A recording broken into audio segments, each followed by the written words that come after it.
नमस्कार दोस्तों, 13 नवंबर 2021 के daily news analysis current affairs discussion में आपका स्वागत है। देखते हैं आज कौन कौन सी न्यूज़ डिस्कस करेंगे। पहली न्यूज़ है conference of party 26 negotiators brainstorm over draft. आपको पता ही है कि अक्टूबर एंड में शुरू हुआ था और नवंबर में इट इज़ कंटिन्यूइंग क्या कॉन्फ्रेंस ऑफ पार्टी 26। अब इस कॉन्फ्रेंस ऑफ पार्टी 26 में 200 कंट्रीज़ ने लगभग पार्टिसिपेट किया है। इनको निगोशिएटर्स ने बैठ के बातचीत की है। इसमें डेवलप्ड कंट्रीज भी हैं, डेवलपिंग भी हैं, लीस्ट डेवलप्ड कंट्रीज भी हैं। इन सब ने अपने व्यू पॉइंट सामने रखे हैं। इसके लिए एक ड्राफ्ट प्रिपेयर किया गया है। ये ड्राफ्ट कॉन्फ्रेंस ऑफ पार्टी के प्रेसिडेंट आलोक शर्मा ने प्रिपेयर किया है। इस ड्राफ्ट में कुछ नहीं है। 1 नवंबर मतलब 31 अक्टूबर कह लीजिए, 1 नवंबर से जो कॉन्फ्रेंस ऑफ पार्टी 26 शुरू हुआ है, इसके जो भी डिस्कशंस हुए हैं उसका पोथला है ये ड्राफ्ट। अब इस ड्राफ्ट के ऊपर अप्रूवल चाहिए। अप्रूवल में अलग अलग कंट्रीज पॉलिशिंग कर रही हैं। पॉलिशिंग मतलब कि हर एक अलग कंट्री का अपना एक अलग व्यू पॉइंट हो सकता है। उस अलग व्यू पॉइंट के थ्रू वो एक अलग प्रकार का क्लाइमेट एजेंडा इंप्लीमेंट कराना चाहते होंगे। तो ओवरऑल फाइनल ड्राफ्ट कैसा निकल के आएगा, इसके ऊपर बातचीत अभी जारी है और इसके ऊपर कुछ इश्यूज निकल के आ रहे हैं। उस इश्यूज के बारे में अभी आपसे बात करता हूँ। ये जो हो रहा है ना 1 नवंबर से या 31 अक्टूबर से, इसको आप बोल रहे हो कॉन्फ्रेंस ऑफ पार्टी 26, ठीक है। इसके बाद वाला जो होगा वो होगा 27th कॉन्फ्रेंस ऑफ पार्टी। वो कहां पे होगा? वो होगा शर्म अल शेख इजिप्ट में 2022 में। और उसके अगला होगा 2023 में 28th एडिशन, वो होगा यूएई में। तो ये तो दो लोकेशंस हो गई। इस प्रकार की लोकेशन की भाई कॉन्फ्रेंस ऑफ पार्टी 27th कहाँ होगा, 28th कहाँ होगा, ऐसे वन लाइनर सवाल पीसीएस या एसएससी सीजीएल टाइप के करंट अफेयर्स में आ जाते हैं, तो याद रखिएगा। एक और बात यहाँ पे कि भाई देखिए, कॉन्फ्रेंस ऑफ पार्टी 26 ने कोई नई ट्रीटी नहीं बनाई है। Paris environment treaty Paris agreement में बनी थी 2015 में। जो पेरिस एग्रीमेंट हुआ था उसको आप प्रॉपर तरीके से इंप्लीमेंट कर सको। टेम्परेचर राइज को at the turn of the century 2 degree centigrade से कम रखना और हो सके तो 1.5 डिग्री सेंटीग्रेड से कम रखना, ये टारगेट था पेरिस एग्रीमेंट का। उसी टारगेट को ग्राउंड लेवल पे इंप्लीमेंट कराने के लिए COP 26 कोशिश कर रहा है। और मैं आपको बता दूं, ऑलरेडी 1.1 डिग्री सेंटीग्रेड की वार्मिंग हो चुकी है। 1.5 डिग्री सेंटीग्रेड तक अगर हो सके तो हम रोक दें, ऐसा यहाँ पे टारगेट है। तो ये जो नेगोशिएटर्स हैं जो कि स्कॉटलैंड ग्लासगो में मिले हैं, वो बहुत सारे चीज़ों को लेके बहस रहे हैं, जिसमें जो एक मेजर चीज़ है वो है आपकी क्लाइमेट फाइनेंस। ओके, जो डेवलपिंग कंट्रीज हैं इंडिया और चाइना जैसी, ठीक है, वो चाहती हैं कि डेवलप्ड कंट्रीज इस बात को माने, फॉर्मली एक्नॉलेज करें कि डेवलप्ड कंट्रीज ने 2020 तक एनुअली $100 बिलियन नहीं दिया है। डेवलप्ड कंट्रीज बोल रही हैं कि हम प्रॉमिस करते हैं कि हम 2023-24 तक देंगे।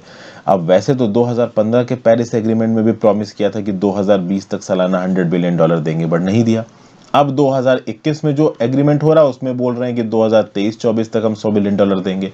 फिर 2023-24 में जो होगा उसमें बोल देंगे कि हम 2027-28 तक देंगे। तो डेवलप्ड कंट्री ज्यादा पैसा देना चाहते नहीं है, तो वो अपने पैसे देने की टाइमलाइन को आगे बढ़ा रहे हैं, ठीक है। जो लो इनकम और डेवलपिंग कंट्रीज हैं वो चाहते हैं कि 2025 के बाद भी उनको पैसा मिले, और वो ये भी चाहते हैं कि क्लाइमेट कैटास्ट्रॉफ के चलते ये जो लीस्ट डेवलप्ड कंट्रीज हैं, कोस्टल कंट्रीज, इनको जो नुकसान हुआ उसके पैसों की भरपाई भी हो। जो प्रेसिडेंट हैं आपके conference of party United Nations के, वो ये चाहते हैं कि भाई ये जो डेवलप्ड कंट्रीज हैं वो इमीडिएट बेसिस पे $100 बिलियन का जो गोल है क्लाइमेट फाइनेंस का, उसको पूरा करें। तो कुल मिला के यहाँ पे बहुत सारे इश्यूज है।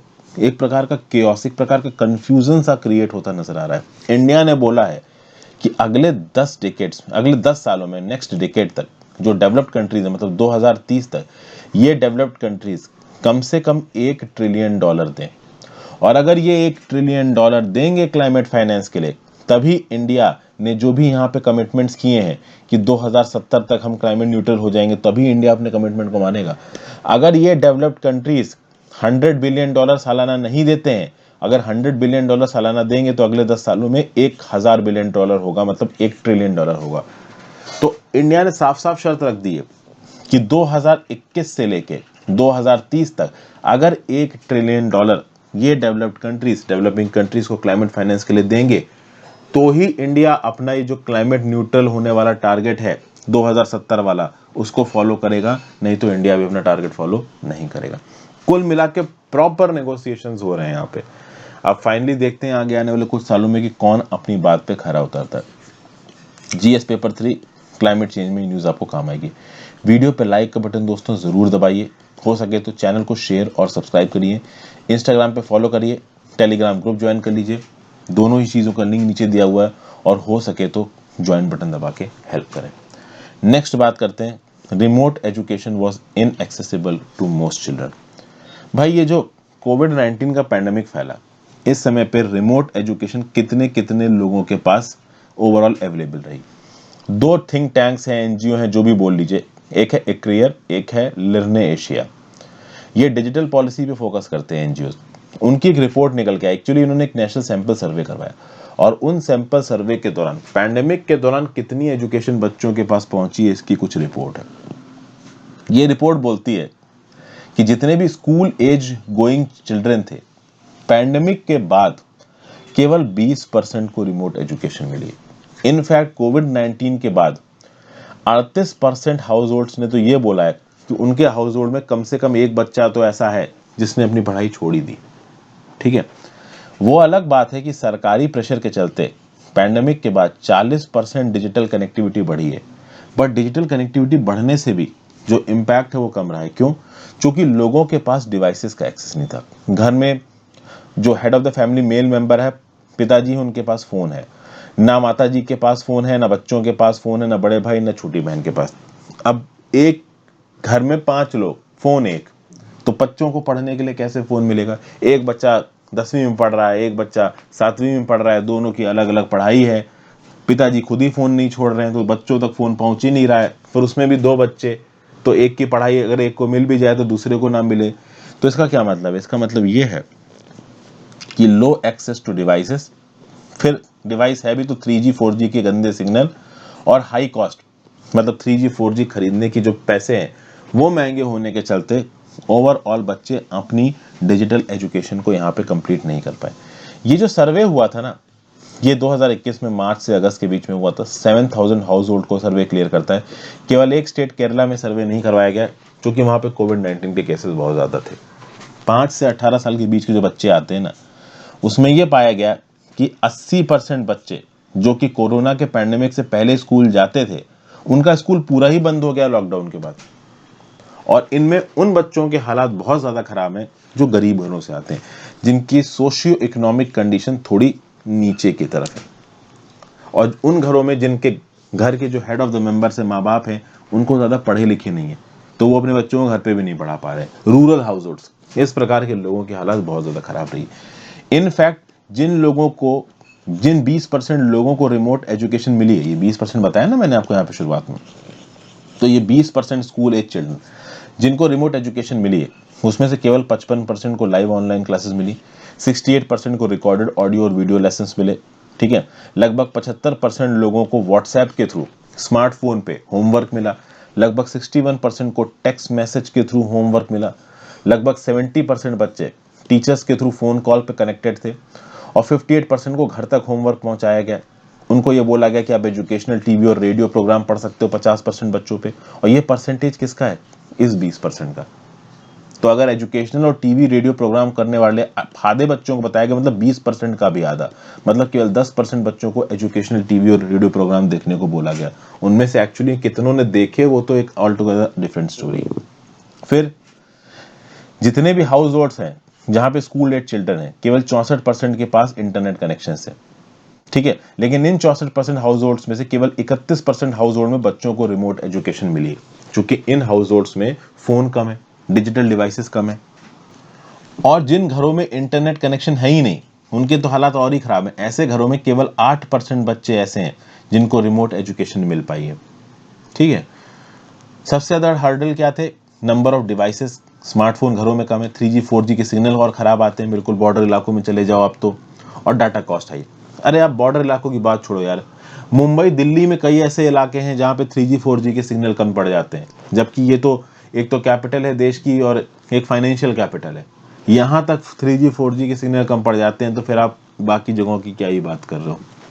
ये सब बातें यहाँ पे बताई गई हैं।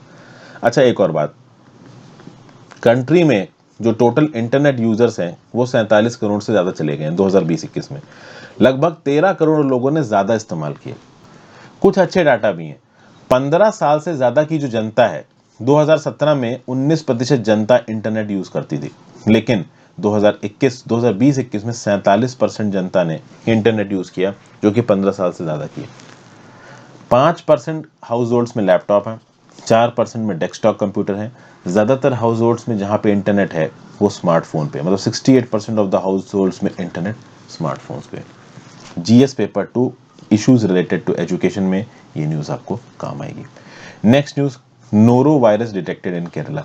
भैया वायनाड डिस्ट्रिक्ट ऑफ केरला में नोरो वायरस डिटेक्ट हुआ, और ये नोरो वायरस एक कॉन्टेजियस वायरस है जिससे वॉमिटिंग और डायरिया होता है। इस नोरो वायरस को ठीक करने के लिए आपका ड्रिंकिंग वाटर हाइजेनिक होना चाहिए, प्रॉपर प्रिवेंशन और ट्रीटमेंट आपको फॉलो करना पड़ेगा, तो ये डिजीज जल्दी आप ठीक कर सकते हो। अगर सराउंडिंग्स हाइजीनिक नहीं है तो आप नोरो वायरस पकड़ सकते हो।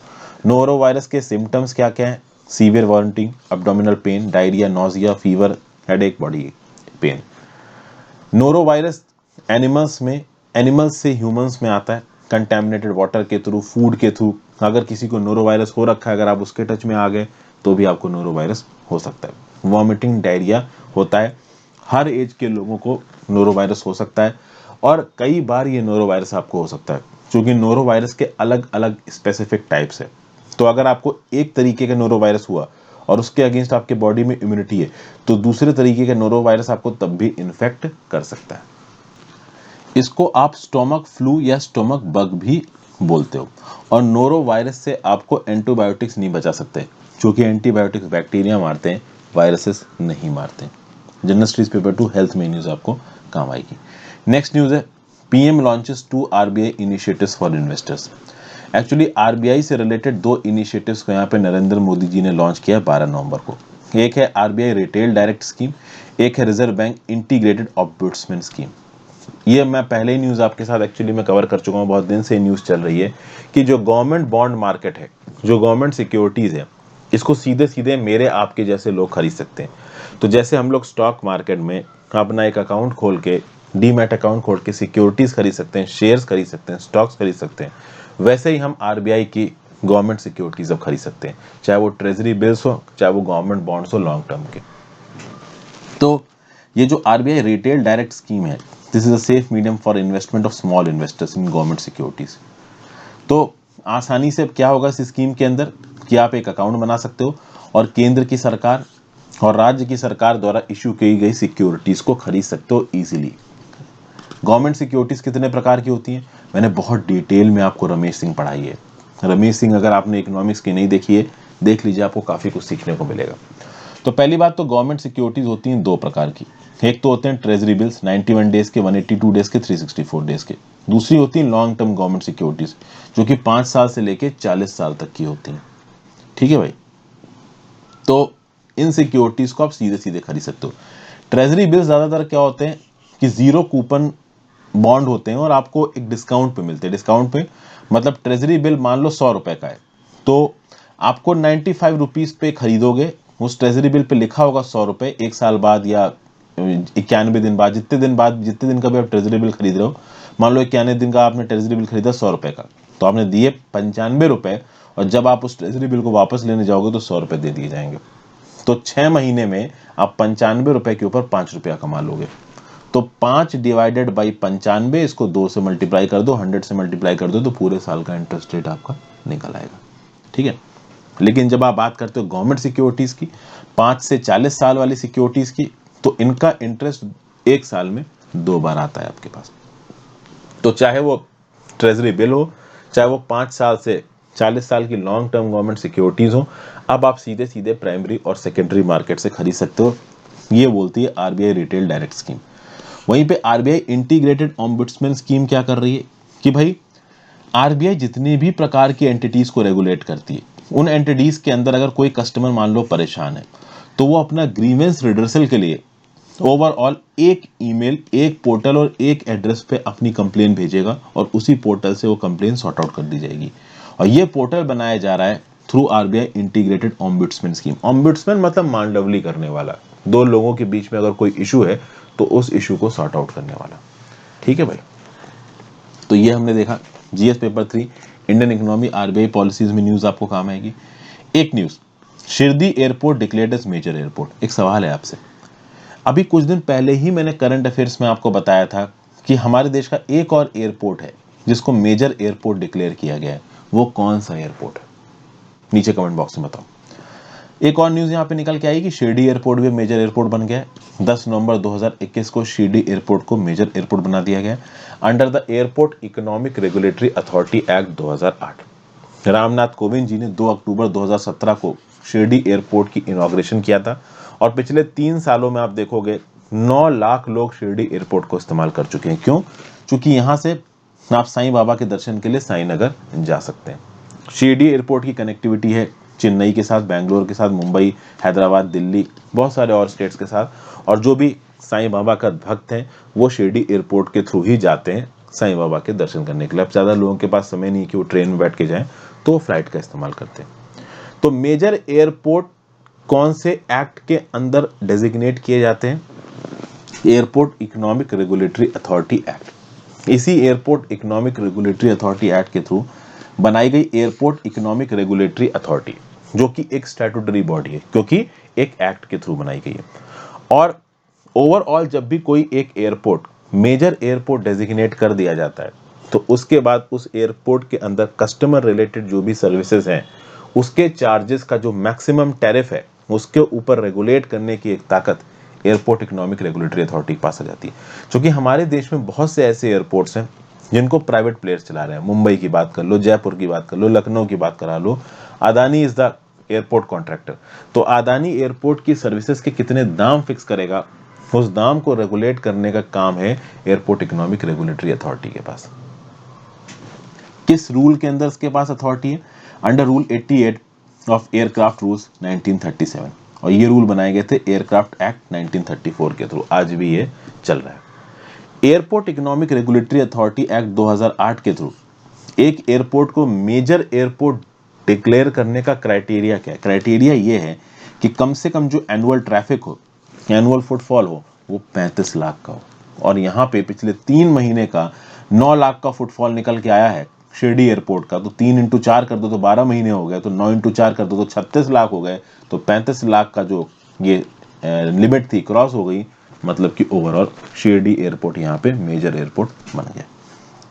एयरपोर्ट इकोनॉमिक रेगुलेटरी अथॉरिटी की बात करें तो पहले सारे एयरपोर्ट का मैनेजमेंट करता था एयरपोर्ट अथॉरिटी ऑफ इंडिया। बाद में एयरपोर्ट अथॉरिटी ऑफ इंडिया की मोनोपोली होने लगी। हर शहर में एक ही एयरपोर्ट होता है और उसकी मोनोपोली होती।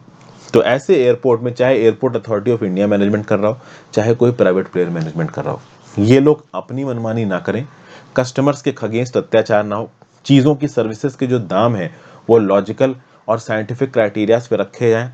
इसीलिए यहाँ पे airport economic regulatory authority act के थ्रू ये एयरपोर्ट इकोनॉमिक रेगुलेटरी अथॉरिटी बनाई गई है। जीएस पेपर 2 और जीएस पेपर 3 में न्यूज आपको काम आएगी।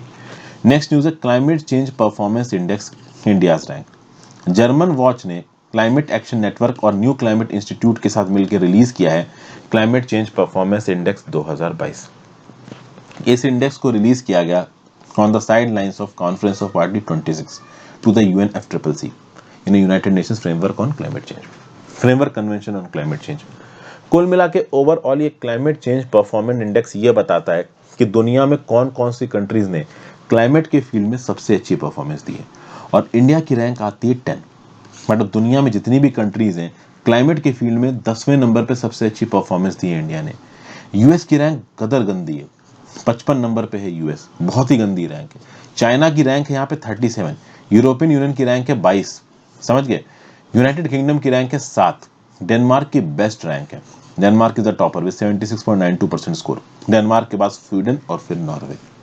ये जो क्लाइमेट चेंज परफॉर्मेंस इंडेक्स है, पेरिस एग्रीमेंट के बाद इसको इंप्लीमेंट किया गया ताकि अलग अलग कंट्रीज क्लाइमेट चेंज के फील्ड में कितना अच्छा काम कर रहे हैं इस बात को एसेस किया जा सके। और इसलिए एक इंडिपेंडेंट मॉनिटरिंग टूल की तरह ये CCPI काम करता है। 60 कंट्रीज और यूरोपियन यूनियन को ये यहाँ पे इवेलुएट करता है। यूरोपियन यूनियन में खुद 28-29 कंट्रीज हैं, मतलब 85 से ज्यादा कंट्रीज आपकी क्लाइमेट चेंज परफॉर्मेंस इंडेक्स के अंदर एसेस की जाती है। ग्रीन हाउस गैस इमिशंस की बात की जाए, देखिए ओवरऑल ये जो क्लाइमेट चेंज परफॉर्मेंस इंडेक्स है वो 14 इंडिकेटर्स के बेसिस पे डिवाइड किया जाता है। और 14 इंडिकेटर्स में 4 अलग कैटेगरी हैं। एक कैटेगरी है ग्रीन हाउस गैस एमिशंस जिसको 40% वेटेज है, एक है रिन्यूएबल एनर्जी जिसको 20% वेटेज है, एक है एनर्जी यूज जिसको 20% वेटेज है, एक है क्लाइमेट पॉलिसी जिसको 20% वेटेज है। जीएस पेपर 3 और जीएस पेपर 2 में न्यूज आपको काम आएगी। और next news, India and Sri Lanka revive parliamentary friendly association. और इंडिया और श्रीलंका ने फिर से पार्लियामेंट्री फ्रेंडशिप एसोसिएशन शुरू कर दिया है। पहले भी ये दोनों कंट्रीज के बीच में एसोसिएशन था, फिर से इसको यहाँ पे चालू किया गया है। अभी के लिए इसके प्रेसिडेंट होंगे चमल राजापक्सा। अगस्त 2020 में करंट पार्लियामेंट ऑफ श्रीलंका चुनी गई थी। तब से लेकर अब तक ये पार्लियामेंट्री फ्रेंडली एसोसिएशन नहीं चल रहा था, अब इसको फिर से शुरू किया गया। श्रीलंका के फॉरेन मिनिस्टर जीएल पेरिस साहब ने इसको शुरू किया। इनको बोलना है कि इंडिया और श्रीलंका के बीच में क्लोज सिविलाइजेशनल टाइज है। इंडिया का जो सबसे बड़ा गिफ्ट है श्रीलंका को वो है बुद्धिज्म, तो इसलिए यहाँ पे पार्लियामेंट्री एक्सचेंजेस को रीइन्विगोरेट करना, बायलैटरल रिलेशंस को स्ट्रेंथन करना, इसके लिए पार्लियामेंट्री फ्रेंडशिप एसोसिएशन शुरू किया गया। अच्छी अच्छी बातें यहाँ पे लिखी हुई हैं, आप इसको पढ़ सकते हो। ओके, ओवरऑल अगर बात की जाए तो ये अभी मुहिम किस बेसिस पे चलाई गई, तो इस बेसिस पे चलाई गई कि असल में अभी रिसेंटली चाइना के फर्टिलाइजर को रिजेक्ट करने के बाद श्रीलंका ने इंडिया से फर्टिलाइजर खरीदा 11 नवंबर 2021 को। उसके बाद ही इंडियन पार्लियामेंट ने प्रपोज किया कि भाई पार्लियामेंट्री फ्रेंडशिप ग्रुप बनाओ, और अभी के लिए पार्लियामेंट्री फ्रेंडशिप ग्रुप बना दिया गया। हालांकि पहले ही पार्लियामेंट्री फ्रेंडशिप ग्रुप बना हुआ था, बीच में अभी जो सरकार आई उसने रिवाइव नहीं किया था, अब इसको यहाँ पे रिवाइव कर दिया गया।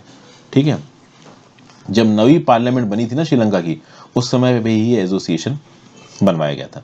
अभी के लिए जो मीटिंग हुई श्रीलंका में, वहाँ पे 100 मेंबर्स ऑफ पार्लियामेंट ने इस मीटिंग को अटेंड किया। चंबल राजापक्सा को पार्लियामेंट फ्रेंडशिप ग्रुप का हेड बना दिया गया है। इंडिया श्रीलंका के बीच में फॉर्मली फिर से ये पार्लियामेंट फ्रेंडशिप ग्रुप बन गया है। ऑब्वियस सी बात है, ये जो पर्टिकुलर डिसीजन है ये चाइना को उतना पसंद नहीं आएगा। जीएस पेपर 2 इंडिया और नेबरहुड रिलेशंस में न्यूज़ आपको काम आएगी। तो ये थी आज की important news. Thank you so much for watching friends. ज़्यादा से ज़्यादा लोगों के साथ इस वीडियो को शेयर करिए और हो सके तो ज्वाइन बटन दबा के हेल्प करें। Have a great day. Good.